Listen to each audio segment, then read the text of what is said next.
Earth should be dead, but something made it survive. Born in chaos and shaped by impacts. Welcome to Mind-Blown Space. Today we're going to squeeze the evolution of Earth as if we were pressing the last seconds of a cosmic clock, but with a disturbing detail. There is a specific moment, recorded by geologists, that doesn't fit, and you won't understand it until the end, when the story of our planet reveals its darkest crack. So tighten your mental helmet, because what you're about to hear is not exactly a walk in the park. Earth was born with an inflated ego, literally. About 4.5 billion years ago, a cloud of space dust decided to get dramatic, collapsed on itself, and ended up spinning so fast it ignited the sunday. In that infernal carousel, fragments stuck together like wet breadcrumbs, forming planets. Ours, of course, started out as an incandescent ball with no manners, vomiting lava, methane, and carbon dioxide as if it had a cosmic food poisoning. And just when it seemed like it was going to calm down, boom, Theia arrived, a planet the size of Mars, with zero intention of breaking, slammed into Earth. The result wasn't total destruction.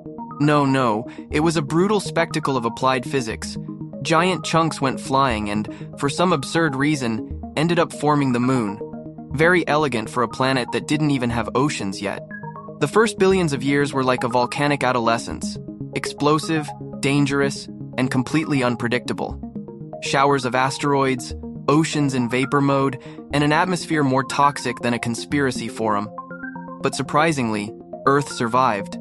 It stabilized. It cooled down. And when the temperature dropped enough, water vapor made its triumphant entrance as an ocean. What once was an oven now became an incubator. And from there, the miracle. In a hot and murky broth, the first microscopic forms of life emerged without an instruction manual. They had no bones, no plans, no bills to pay. They just existed. And that, on a planet that should have been annihilated in the first half hour, was already quite an achievement. But what truly defied logic was still to come. The planet that froze all the way to the equator. Earth has not only gone through violent stages, it has also had its moments of climate drama. One of the most ridiculous, if not terrifying, was when it decided to freeze entirely. Entirely. From the poles all the way to the very equator. A snowball floating through space, as if the universe had hit the extreme winter mode button. And the most incredible part? It wasn't just once. It did it more than once. Because if Earth has anything, it's a talent for excess. This stage, known as Snowball Earth, happened more than 2 billion years ago. It was the result of an act of biological sabotage. Yes, you heard right. The culprit was an organism, cyanobacteria. Those cheerful photosynthetic microbes started producing oxygen as if there were no tomorrow. And they did it so well that they modified the entire atmosphere. At first, everything was great. Thanks to that oxygen, Earth stopped being unbreathable. But there was one small problem. Carbon dioxide, the gas that kept the planet warm, began to disappear. The cyanobacteria absorbed it as if it were their favorite hobby. Result, a global temperature crash. And over time, a planetary-scale freezer. We're not talking about a friendly little chill. We're talking about glaciers spreading all the way to equatorial regions, oceans covered by kilometers of ice, and an atmosphere so cold it froze the rain before it hit the ground.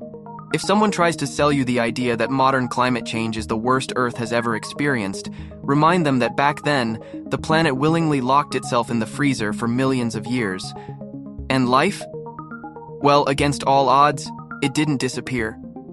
It hid in thermal pockets under the ice, in the depths of the oceans, in geothermal environments.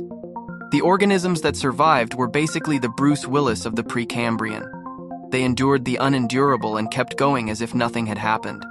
That biological stubbornness is what allowed us to be here now, scrolling on a device that clearly wasn't designed to survive the apocalypse. When Earth finally thawed, it did so with style. Unleashed volcanoes, skyrocketing carbon dioxide, and an atmosphere that looked like it came straight out of a post-apocalyptic party. But that paved the way for something else, something new, something that still seems suspiciously perfect today. The absurd experiment that almost exterminated life. If you thought the greatest disaster Earth ever suffered was the meteor that wiped out the dinosaurs, you are terribly mistaken. There was one worse. One so catastrophic it makes any modern extinction look like a bad joke. It's called the Great Dying, and no, it's not the name of a heavy metal band. It's the real event that, about 250 million years ago, wiped out almost everything alive. By then, Earth had already known biodiversity. There was life in the seas, on land, and even in the air. The planet was decorated with bizarre-looking creatures, giant plants, and shallow seas full of activity. But at some point, it all collapsed. And it wasn't because of an asteroid or an alien invasion or a Mayan prophecy. It was something much more domestic, deranged climate. It turns out that in the region we now call Siberia, a series of supervolcanoes decided to get creative. For hundreds of thousands of years, these geological monsters spewed lava, gases, and ash in industrial quantities. The atmosphere was invaded by carbon dioxide, and the greenhouse effect spun out of control. The result? A planet boiling from the inside out. The oceans heated up so much they lost oxygen. They literally turned into dead zones. Most marine life suffocated. On land, the combination of hellish heat, acid rain, and soil destruction collapsed ecosystems. 90% of species disappeared. 90%. A failed experiment that almost erased the planet from the cosmic map. And if that wasn't bad enough, get ready. There are theories suggesting this mass extinction was the prelude to an evolutionary reset. A kind of planetary format. Who or what caused it? Officially, just geology. Unofficially, well, let's just say some think it was a rehearsal. Because after the Great Dying came the dinosaurs.